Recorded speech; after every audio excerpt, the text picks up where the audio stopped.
Dan andil pemerintah dalam hal ini Pak Andi, Ya. di 156 juta ini ada DP. Hah? Nah, ada DP dari perbankan. Di DP ini pemerintah subsidi 4 juta. Dari 7.900.000 disubsidi pemerintah dalam bentuk SBUM 4 juta. Masyarakat sisa bayar 3.900.000. Iya. Tapi saya selaku pengembang Iya. yang selalu mengutamakan etikat baik dan mempermudah. Sisa DP 3.900.000 itu saya hilangkan di perumahan saya. Iya. Jadi ditidakkan itu sisanya itu. Ditidakkan. Yang 3 juta Jadi lebih. 0 DP.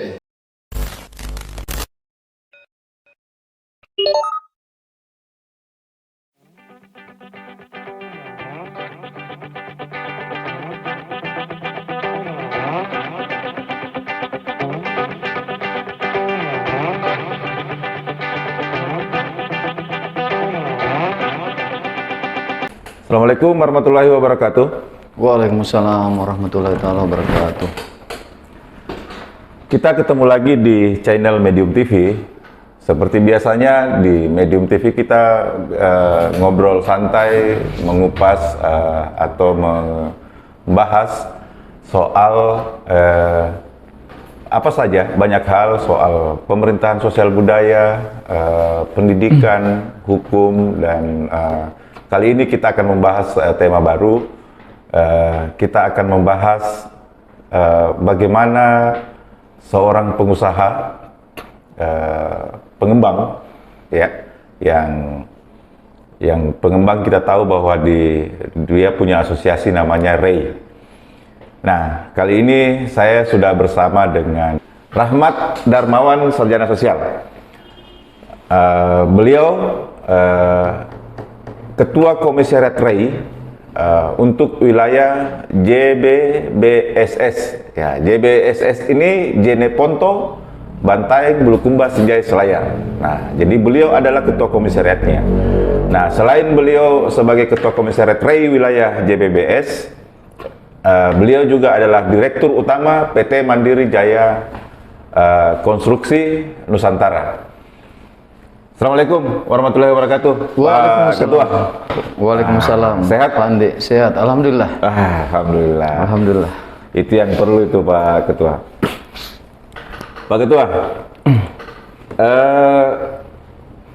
banyak yang tidak tahu bagaimana latar belakang seorang Ketua REI. Apalagi ini menjabat sebagai Ketua Komisariat yang membawahi beberapa kabupaten.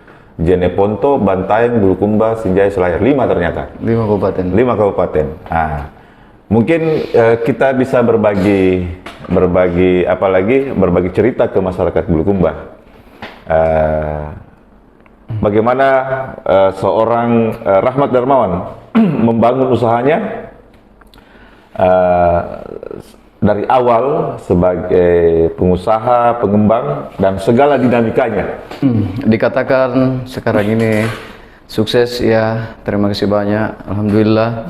Dikatakan sukses mungkin Pak Andi masih jauh dari kata sukses lah. Tapi segala kondisi wajar kita syukuri. Iya. Jadi saya bergabung di REI, saya merintis perusahaan, saya dirikan termasuk tergolong sangat muda, Pak Andi. Tahun berapa mulai? Saya dirikan perusahaan di tahun 2019. 2019. Baru ya? Baru jalan 2 tahun. Tapi sebelum membangun perusahaan itu belum pernah mengerjakan perumahan memang? Saya di pengalaman di properti ada. Sebelumnya saya rintis bangun ruko, ada beberapa unit. Dan saya bangun rumah komersil untuk uji pasar Bulukumba. Bagaimana daya beli masyarakat Bulukumba. Ya. Terkait rumah komersil yang harganya konsepnya menengah ke atas. Iya. Ya, mungkin bisa dikatakan 300 juta ke atas lah. Iya. Mulai dari situ. Mulai dari Tapi situ. belum punya perusahaan sendiri. Belum punya perusahaan. Masih pinjam perusahaan orang atau? Dia sistemnya di perbankan second hand. Intinya saya bawakan secara pribadi saja. Iya. Tanpa ada kontrak-kontrak yang mengatur bagaimana. Iya. Jadi saya bangun ruko sebelumnya ada beberapa unit. Ya. Nah, di situ saya dapat kendala yang amat sangat luar biasa. Iya. Memang dinamika ujian ya. Saya bangun uji pasar di ruko Bulukumba 6 unit. 6 unit? 6 unit. Iya. Dalam 2 tahun alhamdulillah saya berhasil jual 4 unit. Sampai sekarang tersisa 2 unit. 4 tahun itu 2 tahun itu bolehlah dikata saya jalan di tempat. Iya, Karena iya, iya. durasinya terlalu lama penjualan. Iya, durasinya terlalu lama, Terlalu lama. modalnya duluan Artinya keluar. modalnya ya Ya. cukup menguras Ya. di level saya, Pak Andi. Oke. Iya. Jadi 2019 saya putuskan untuk masuk di rumah subsidi yang lebih dikenal dengan FLPP, produk rumah subsidi yang Iya, iya, dicanang sama pemerintah. Iya. Ya, 2019 saya dirikanlah perusahaan. Ah. Saya resmi bergabung di REI 2019 Agustus. Oh, Setelah 4 bulan dengan izin-izin semua sudah lengkap, perusahaan sudah berdiri. iya. Saya resmi bergabung 2019 Agustus. 2019 di Agustus ya, Di bulan Agustus. Alhamdulillah bergabung di REI sekitar 2-3 bulan. Saya diangkat untuk di periode Ketua DPD kami, Ya. Bapak Haji M. Sadik, Ya. yang dia adalah CEO dari PT Sarinda. Waktu itu sekitar 3 bulan saya dikasih untuk memimpin, untuk perpanjangan tangan lah. Iya. Ketika dikatakan ketua yang mungkin terlalu tinggi lah untuk seorang saya, Pak. Iya. Tapi kenyataannya begitu. Iya. Pak Darmawan, sebentar kita membahas soal REI. Saya tertarik dengan bagaimana perjuangan Pak Darmawan merintis ini usaha, gitu. Ini Nah, usaha. di 2019 pertama berinisiatif atau mengambil keputusan untuk membuat perusahaan sendiri. Iya. Nah, membuat perusahaan sendiri. Nah, pasti dengan segala dinamika membangun izin-izin apa segala macam dan akhirnya tergabung di asosiasi pengembang begitu ya, namanya REI. Nah, ketika sudah masuk menjadi anggota REI, perumahan mana yang pertama dibangun dan bagaimana dinamika didapatkan di situ? Iya. Terima kasih. Saya lanjut. Alhamdulillah di Agustus saya bergabung di REI. Ya. Setelah kita bergabung di REI, baru bisa mengajukan permohonan kerjasama di perbankan. Karena dalam hal ini perbankan selalu selaku pihak ketiga pembiayaan. Iya. Kami pihak penyedia rumah Dan perbankan sebagai fasilitas pembiayaan. ya, fasilitas pembayaran. Di akhir 2019 ini saya dapat benturan yang amat sangat luar biasa. Ya. Saya mengajukan kerjasama di suatu bank, kerjasama saya ditolak. Ya. Saya pindah ke bank lain, kerjasama saya ditolak lagi. Iya. Sampai pada hari itu boleh dikata mungkin untuk pembeli satu dos susu saja sudah habis untuk disedot pembiayaan, sementara di penjualan habis. Iya, Saya harus iya. berpikir keras, Iya. Pak Andi. Saya harus ambil solusi positif tentunya dari mana. Iya. Akhirnya saya mulailah perjuangan dari teman. Akhirnya alhamdulillah beberapa bulan kemudian saya diterima sama satu bank. Dan alhamdulillah saya dikasih kuota 2. Oh, jadi ceritanya untuk mengangkat kredit itu Harus kerjasama butuh sebelumnya. perjuangan untuk mendapatkan kuota juga itu ya? Butuh perjuangan. Intinya karena pertama perusahaan kami manalah siapa yang kenal. Ya. Dan tentunya pandangannya bank tentang perusahaan ini pasti 1000 pertimbangan. Iya. Karena di kerjasama itu Pak Andi istilahnya banyak lah intinya yang perbankan harus pertimbangkan. Jadi alhamdulillah beberapa bulan sudah diterima di suatu bank. Iya, Dan di iya. akhir 2019 rezeki berhasil akad 2. Dapat 2 kuota. Dapat 2 kuota. Iya, Jadi iya, pembeli saya sudah akad 2. Iya. 2019 itu istilahnya saya sudah mulai ada imun sedikit lah. Ya, jadi di 2020 dengan segala keterbatasan permodalan, Iya. saya berpikir bagaimana saya bisa melangkah. Iya. Bismillah atas izin Allah Subhanahu wa taala. Iya. Saya atas restu Allah Subhanahu wa taala dengan beberapa kerabat dan sahabat Iya. yang membantu. Saya dirikan proyek kedua yang Iya. saya kasih nama Perumahan Villa Emas Regensi 1, bertepatan di sekitar Stikas. Oh, iya. Di sana ada 50 unit. Dengan segala modal, keterbatasan modal, saya berhasil dirikan dan alhamdulillah proyek tersebut berhasil. dalam 4 bulan. Ya. Dalam 4 bulan habis terjual. 4 bulan? 4 bulan. Habis terjual 50 unit? 4-5 bulan. 4-5 bulan habis ya? terjual. Dengan segala luar perjuangan. biasa, ya. Jadi dari hasil penjualan, ya tentunya itulah yang berkembang sampai hari ini. Itulah yang berkembang, tentunya berkembangnya belum semulus bagaimana Pak Andi. Iya. Yang 50 ini saya bayarkan utang sini, saya bayarkan tanah, saya bayarkan apa dan sebagainya. Intinya saya konsis dulu dengan utang. Selebih dari utang, baru saya berpikir untuk pengembangan. Ketika saya berpikir pengembangan tanpa memperhatikan utang, berarti saya melanggar. Betul. Konsisten dan komitmennya. Dan komitmen yang yang saya bangun dari diri saya. Jadi alhamdulillah sudah diselesaikan semua. Saya baru melangkah ke proyek ketiga. Dan alhamdulillah di proyek ketiga saya bangun 90 unit. 90 unit? Iya, di daerah yang sama? Di daerah Ponci. Ponci, ya? Iya, kembali ke desa Polewali. Oh, iya. Tepatnya di sekitaran SMP itu, SMP 9. Dekat di area SMP 9 itu ya? SMP 9. Iya. Jadi alhamdulillah per hari ini di sana berdiri 90 unit yang siap pasar. Dengan segala perjuangan, kembali bantuan, doa keluarga dan teman-teman tentunya berhasil kami dirikan kembali dengan keterbatasan modal. 90 unit sekarang sudah tuntas? Sudah tuntas.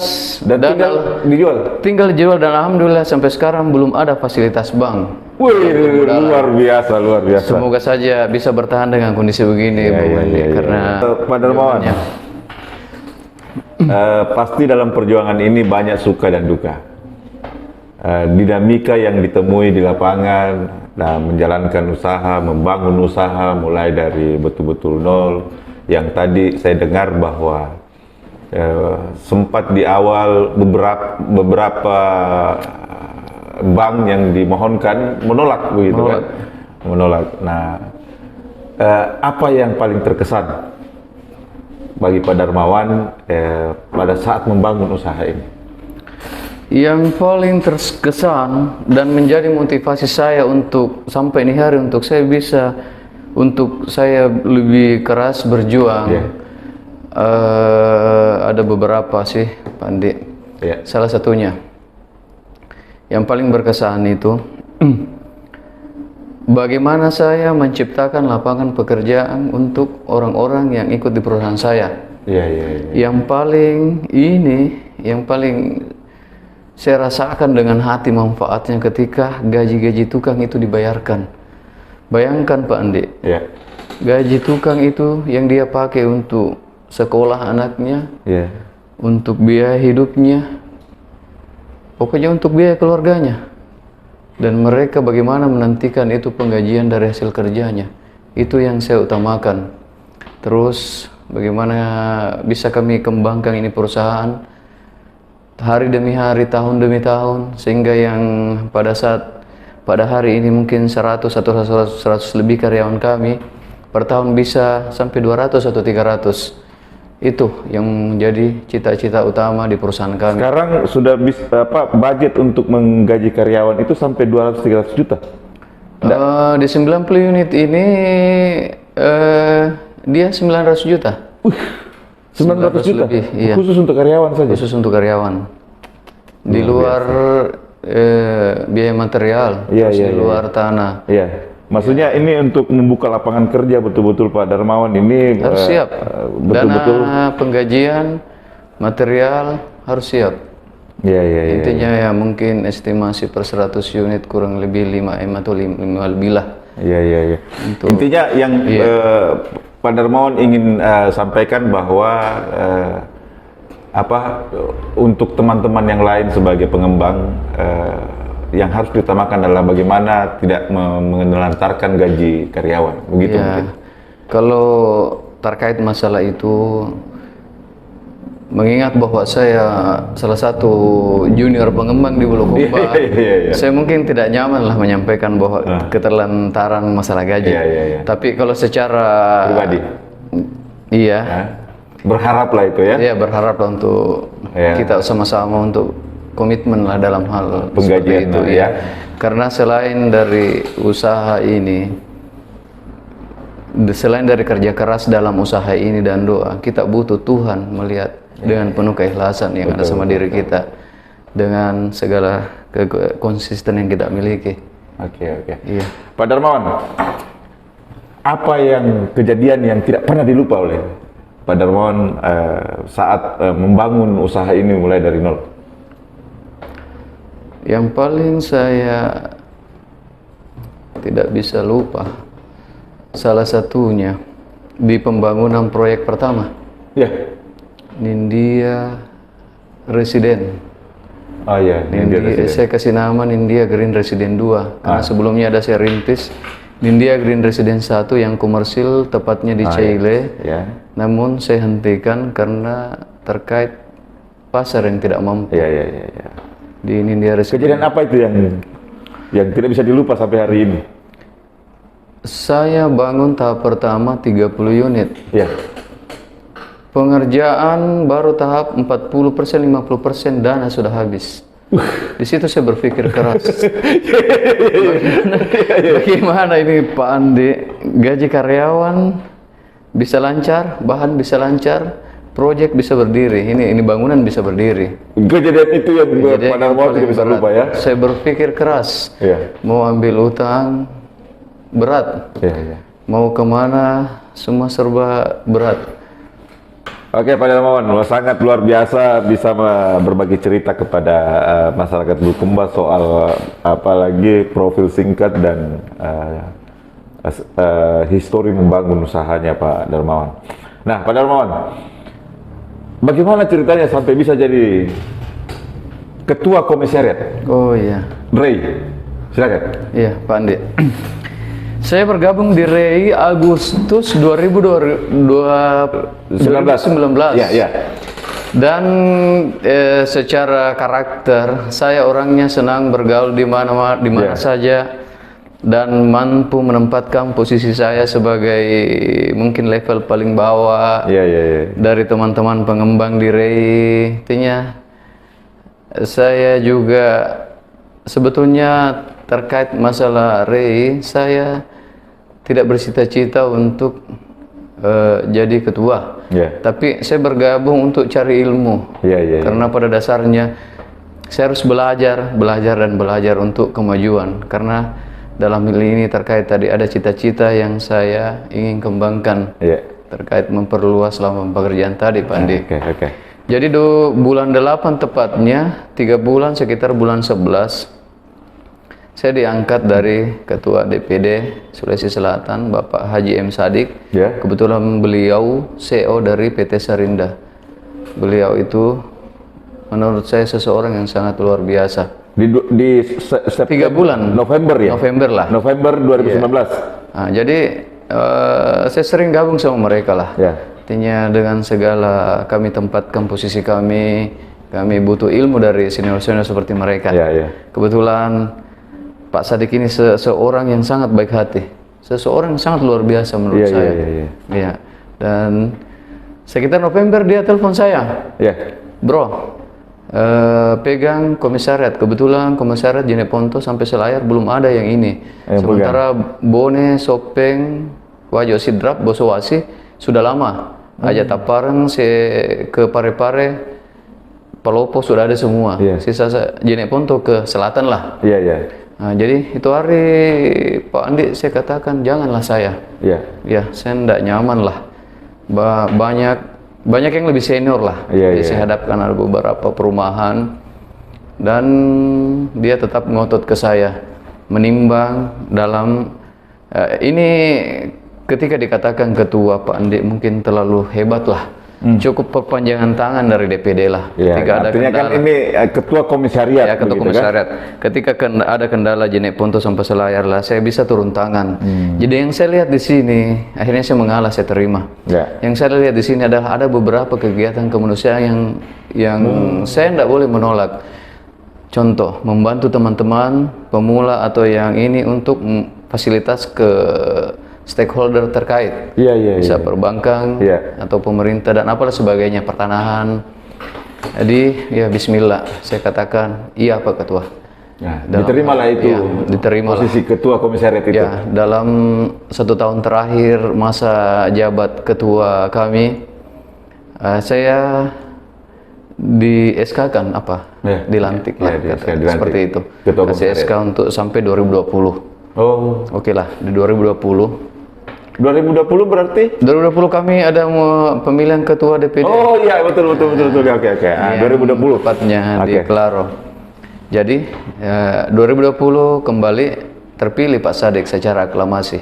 Nah, Tanpa harus basa-basi, saya kembali dilantik untuk periode kedua mendampingi beliau. menjadi ketua komisariat Jadi itu. ketua komisariat yang kedua kalinya. Iya. Jadi alhamdulillah sejak terbentuk komisariat di Jeneponto sampai Selayar, saya sudah mengadakan beberapa kegiatan. Iya.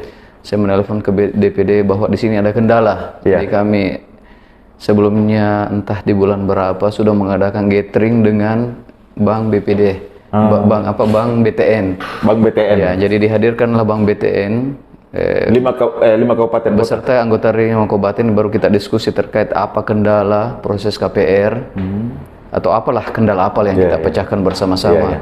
Kemudian BRI dan ada beberapa teman lah yang saya bantu secara langsung untuk ketemu sama pimpinan cabang atau di mana lah yang mereka merupakan kendala pekerjaan mereka di situ. Jadi yang paling berkesan di sini adalah kegiatan kemanusiaan yang bisa saya bisa memfasilitasi orang ya. memfasilitasi orang. Saya merasa berat untuk menolak. Iya. Sementara Pak Ketua saya lihat hatinya sangat baik, didampingi Wakil Ketua Perbankan dan wakil ketua lain yang sangat baik-baik orangnya. Iya, di REI maksudnya. Jadi saya merasa mungkin berdosa lah Terpanggil kalau saya juga ya? turut membantu Pak Andi untuk teman-teman yang baru. Jadi intinya Pak Darmawan ini gabung di REI karena melihat sisi kemanusiaannya. Betul. Ya, ada kegiatan dan ada kesempatan untuk melakukan kegiatan kemanusiaan di REI ini. Dan kepedulian DPD ketua kami terhadap anggota-anggota yang pemula yang banyak kendala sangat besar. Ya, jadi memang di REI itu kekeluargaannya sangat tinggi. Oke. Pak Darmawan, kan ini Pak Darmawan ketua komisariat 5 kabupaten. 5 ya kan? kabupaten. Berarti terus di kabupaten yang 5 ini ada enggak ketua-ketua REI di? Tidak ada. Tidak ada. Ya, komisariat itu Sudah membawahi itu, sudah membawahi mengurus itu semua. Jeneponto, Bantaeng, Bulukumba, Sinjai, Selayar. Jadi kita sisa atur waktunya ketika gathering diadakan di Bantaeng ya kita diadakan Bantaeng contoh. Ketika tepatnya di Bulukumba ya kita adakan di Bulukumba. Berarti yang Jeneponto, Bantaeng merapat ke Bulukumba semua. Oh, intinya ini dia, saya paham, jadi mungkin saya pertegas bahwa ketua komisariat ini adalah ketua yang mengurus atau membawahi 5 kabupaten kota, 5 kabupaten ya. Ya, perpanjangan tangan dari DPD lah ketika ada kendala. Ya, atau apa yang mesti dilakukan untuk kelancaran teman-teman pengembang. Ya, karena tidak ada ketua REI kabupaten, tidak ada. Tidak ada. Tidak ada ketua komisariat yang membawahi 5 kabupaten. 5 kabupaten itu. Iya, di Sulawesi Selatan ada 4. Ada 4. JBBS 5 kabupaten, Bosowasi, Bone Sopeng, Wajo Sidrap, Aja Taparang yang ke bawah, Palopo. Iya. Pak Darmawan, anggota REI di 5 kabupaten ini ada enggak datanya? Ada. Ada ya? Berapa di Jeneponto? Kalau Jeneponto estimasi sekitar 5 sampai 10 orang yang Anggota perusahaan, ya, perusahaan yang tergabung di REI. Bantaeng kurang lebih segitu. Yang paling banyak di Bulukumba mungkin sampai 20-an kami. Masa?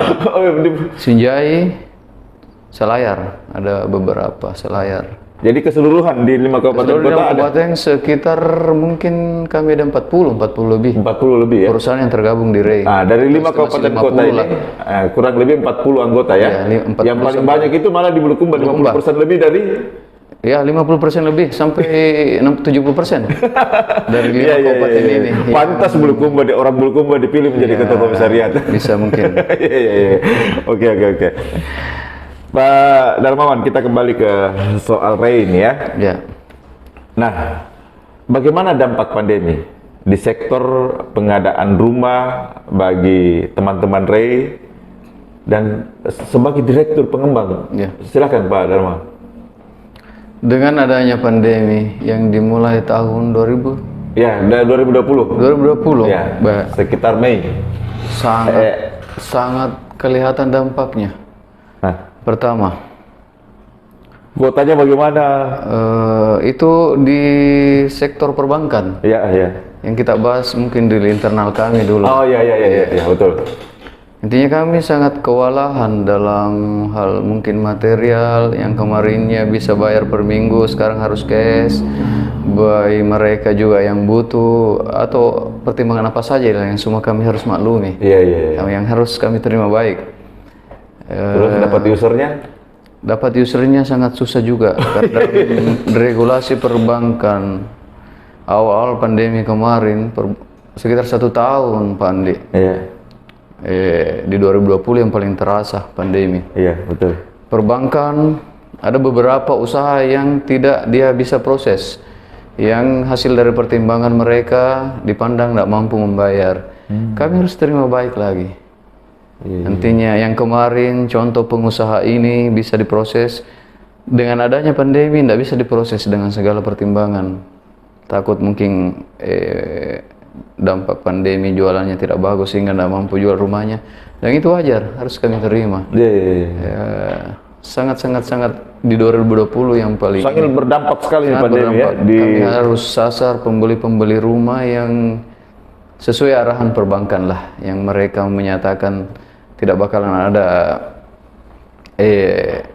macet mungkin di perjalanan pembayaran rumahnya. Perbandingan pembagian kuota sebelum pandemi dan setelah di masa pandemi. Kalau berbicara pembagian kuota, sebetulnya sih pembagian tidak ada. Tapi kuota masa sebelum pandemi dengan pandemi sangat berdampak sekali. Sangat berdampak. Sebelum pandemi, kuota itu boleh dikata alokasi dana yang diberikan pemerintah untuk membiayai rumah subsidi ini sangat besar. Dari dengan adanya pandemi tentunya mengalihkan ke penanganan pandemi, sehingga volumenya mungkin sepertiga dari sebelumnya. Jadi sangat terasa sepertiga sampai sepertiga. Sebelum pandemi mungkin Pak Darmawan bisanya dapat kuota 5 begitu dalam 1 bulan. Nah, pada saat pandemi 1 aja susah atau 2 aja susah. 1-2 susah, apalagi cari pembelinya yang tepat yang dipersyaratkan perbankan. Oh, jadi ada persyaratan khusus setelah pandemi? Ya, persyaratan secara khusus mungkin juga tidak tepat dikatakan secara khusus, tapi mereka berikan garis bahwa yang bisa diproses akibat pandemi sekarang ini usaha begini tidak bisa. Kita cari mungkin yang penghasilannya tetap dengan contoh dari PT ini yang level-level jelas lah. Ya, mungkin seperti itu. Jadi makin diperketat resiko macetnya. Resiko macet yang diperketat, dan itu sesuatu yang harus kamu maklumi. Ya, makanya dari 2020 alhamdulillah 2021 ini sudah mulai berbaik ya. Karena memang pandemi agak sudah melandai. Iya, sudah mulai menghilang. Pak Darmawan, terus bagaimana dampak perlakuan perbankan secara umum, secara spesialis, secara detail terhadap teman-teman pengembang di REI dengan adanya pandemi? Kan biasanya begini, saya sih biasanya dengar ya, teman-teman pengembang itu biasanya mengharapkan bantuan perbankan seperti umpamanya kredit konstruksi atau apa segala macam. Nah, seperti tadi sudah disinggung sedikit soal kuota yang berkurang karena pandemi. Terus tadi juga disinggung juga bahwa ada usaha-usaha tertentu yang ditolak oleh perbankan dalam mencairkan atau akad kredit namanya ke teman-teman perbankan. Nah, perlakuan yang sangat berbeda menurut Pak Darmawan bagaimana? Terkait perlakuan perbankan terhadap pengembang di saat pandemi berbicara masalah berbeda, tidak ada yang berbeda. Cuman secara garis besar tadi yang saya katakan, secara umum untuk semua pengembang harus upayakan cari pembeli yang minimal ada penghasilan tetap, PNS, karyawan perusahaan-perusahaan yang artinya BUMN atau apalah, yang kemungkinan untuk dampak macetnya sangat kecil. Terus terkait dengan KYG, mungkin perbankan bisa saja lebih ketat. Dan mungkin kalau terkait perbankan, sesuai analisa saya mungkin dia pandang dari, bisa jadi dari manajemen perusahaan itu, terus dia jual sudah berapa banyak, bagaimana perputaran uangnya, sehingga mereka menarik kesimpulan bahwa sudah bisa diberi KYG. Tapi kalau prinsip saya, sepanjang masih mampu jangan dulu, karena kita harus atur pondasi baik-baik. Iya. Karena ketika kita difasilitasi contoh dari perbankan 5 miliar, Iya. yang saya khawatirkan pengelolaan yang 5 miliar ini, yang pada dasarnya 5 miliar ini belum milik kita sepenuhnya. Ya, belum. Belum milik kita sepenuhnya. Jangan sampai dengan pegang uang 5 atau sampai 10 M kita terbawa dengan situasi. Iya, itu. betul. Tapi secara kalau pertimbangan perbankan ya mungkin dia pandang dari itu tadi, perputaran KYG-nya, apakah user-usernya yang beli sama dia tidak macet, bagaimana mereka mengatur cash flow, dan tentunya bagaimana tanggung jawab direktur utama terkait kerjasama dengan perbankan itu. Mungkin itu yang dipandang. Iya. Untuk seorang pemula ya mungkin, tapi alhamdulillah sampai ini hari sudah beberapa bank yang tawarkan pada Maman 5 miliar. Oke lah, makasih banyak. Iya. Sudah, artinya banyak perbankan yang sudah menawarkan. 1-2 perbankan atau 2-3 perbankan yang sudah menawarkan. Padahal saya kasih 5 miliar, makasih banyak Pak. Masih bisa di handle lah. Dengan rendah hati saya mau atur pondasi dulu lah. Untuk bisa lebih bagus ke depannya. Karena kita sadar juga dengan adanya perbankan, fasilitas perbankan mungkin akan mempercepat langkah. Tapi yang lebih kita pertimbangkan adalah efek dari kesalahan ketika kita ambil fasilitas. Iya. Waduh, sangat protek mengisolasi diri kayaknya Pak Darmawan. Insyaallah harus. Pak Darmawan, kita sudah ngobrol panjang nih. Dari semua obrolan panjang kita ini, apa harapannya Pak Darmawan sebagai Ketua Komisariat REI di 5 kabupaten kota, dan harapannya Pak Darmawan sebagai pelaku usaha pengembang di Bulukumba ini? Silakan Pak Darmawan. Yang menjadi harapan untuk teman-teman pengembang, semoga saja bisa lebih maju usahanya. Dan tentunya berbuat lebih konsisten, bisa menyediakan rumah lebih banyak untuk warga Bulukumba, Jeneponto atau Selayar, sehingga memberi sisi manfaat yang luar biasa untuk masyarakat Indonesia. Dan tentunya dengan sebolehnya fasilitas yang lebih mudah lah. Itu ya. Jadi untuk teman-teman, untuk masyarakat bagaimana harapannya di masyarakat? Kalau untuk masyarakat, saya mengajak masyarakat untuk bisa melihat produk rumah yang kami buat. Dan tentunya dengan segala kebaikan menginvestasi, tepatnya investasi rumah ini yang keuntungannya luar biasa. Mereka bisa melirik, atau yang pada hari ini mereka belum butuh rumah tapi mereka punya anak-anak yang mereka persiapkan untuk masa depannya. Sementara mereka punya penghasilan yang jelas, marilah menginvestasi rumah di tempat kami atau teman-teman kami. Supaya pada saat mungkin anaknya sudah dewasa, dia butuh, dia punya rumah. Karena investasi rumah itu investasi sangat menguntungkan. Tidak ada matinya. Tidak ada matinya, tidak ada ruginya, tidak ada turunnya. Yang ada naiknya harganya terus. Betul. Terkait saya mengajak masyarakat untuk menginvestasi rumah untuk masa depan anak-anak, masa depan mereka dan masa depan anak-anak mereka.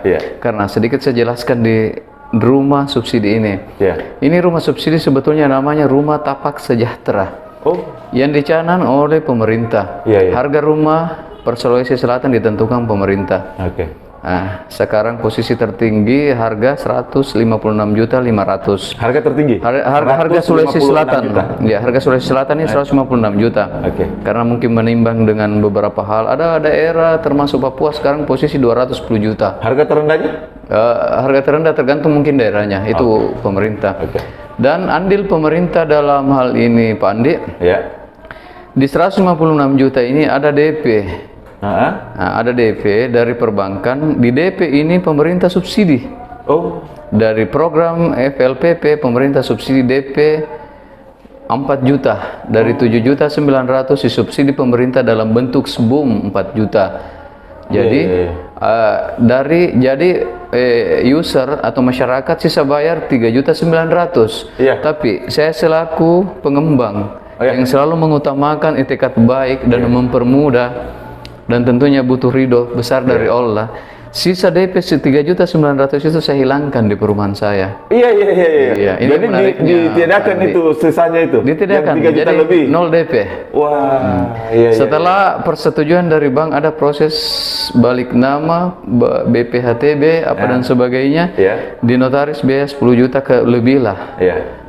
Kami bayar dari kantor kami lagi. Ini digratiskan untuk Digratiskan. Kami yang bayar normal 10 juta lebih ke notaris. Iya. Itu menariknya untuk mempermudah. Tidak dibebankan lagi ke user. Tidak dibebankan. Jadi user sisa tinggal angsuran siapkan dengan admin 500.000 atau materi lah dia siapkan. Sangat mudah.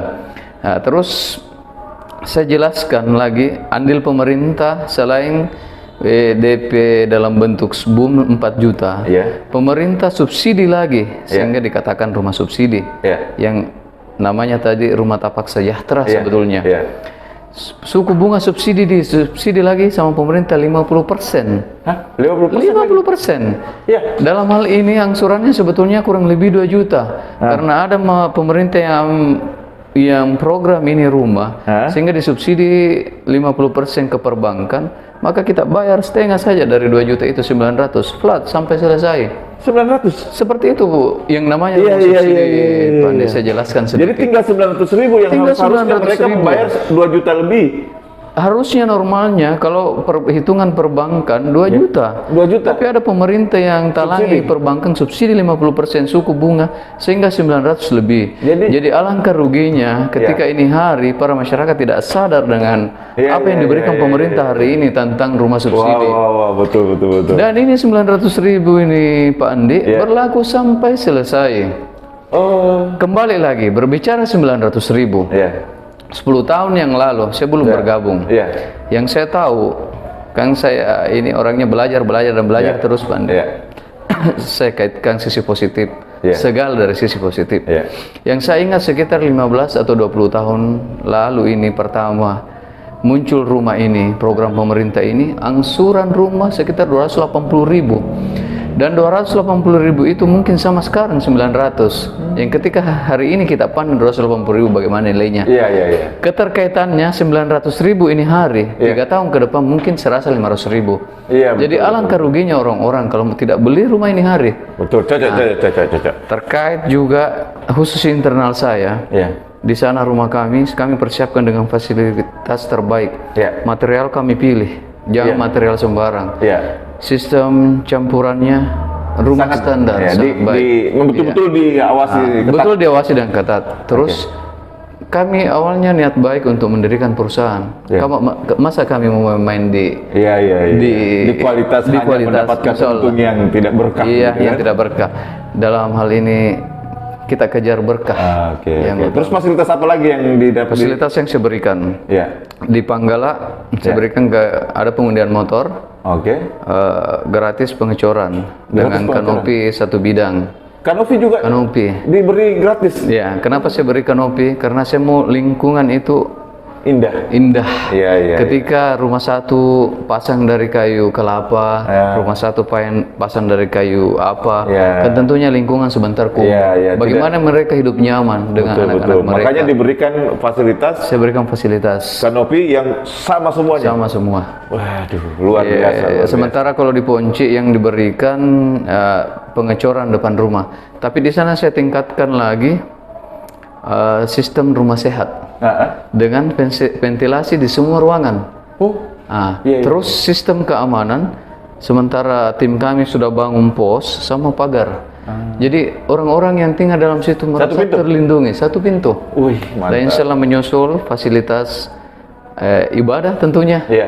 Yang merupakan cita-cita luar biasa kami. Dengan fasilitas olahraga. Terima kasih banyak Pak Darmawan sudah meluangkan waktu datang ke Medium TV dan berbagi cerita kepada masyarakat Kabupaten Bulukumba. dan masyarakat Sulawesi Selatan pada khususnya umumnya berarti. Kita sudah ngobrol panjang dan membahas bagaimana